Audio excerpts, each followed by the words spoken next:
and this weekend's U.S. strikes on Iran are raising the stakes in a volatile region. The bad blood between Tehran and Washington has been building for decades. However, the two countries were once allies long ago. Nick's here with how these two governments got to this point. Nick, it's really hard to imagine, considering the climate today. And it's not just about last week's intense fighting between Iran and Israel. Absolutely not, Markie. Time and a changing political climate. It's about what's been building for 70 years. This morning, NewsNation is breaking it down, how we got here and why it matters right now. 1953, a CIA-backed coup toppled Iran's democratically elected leader and restored the Shah, who was loyal to the United States. It seemed like a win for the West, but Iranians never forgot. President Eisenhower's Atoms for Peace initiative laid the foundation for Iran's nuclear program. The U.S. provides education and nuclear technology and would later supply Iran with a reactor and weapons-grade enriched uranium fuel. But the collaboration screeched to a halt in 1979 when the Islamic Revolution overthrows the Shah. 52 Americans taken hostage from our embassy in Tehran and held for 444 days. Tensions spiked in the 1980s with the outbreak of the Iran-Iraq War and the infamous Iran-Contra affair.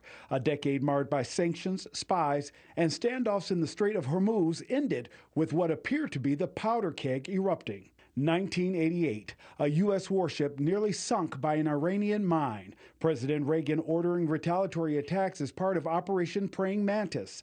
To this day, it's the only time the U.S. Navy has exchanged surface-to-surface missile fire with an enemy. States like these and their terrorist allies constitute an axis of evil, arming to threaten the peace of the world.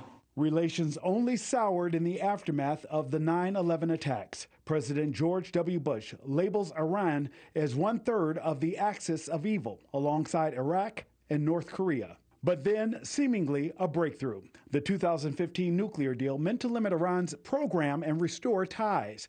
But President Trump ripped it up in 2018, sparking a new era of escalation. Iran struck back after the U.S. killed Iran's General Qasem Soleimani. Since then, it's been a proxy war against the Middle East. And now, a fresh strike on Iranian military infrastructure. Tensions aren't new, but the threats this time feel a lot closer to the edge.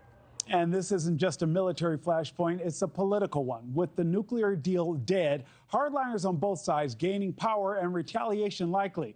The next move could define U.S.-Iran relations for another generation. Thank you for watching. Subscribe below and download our NewsNation app right now on your phone, and you will get fact-based, unbiased news for all Americans.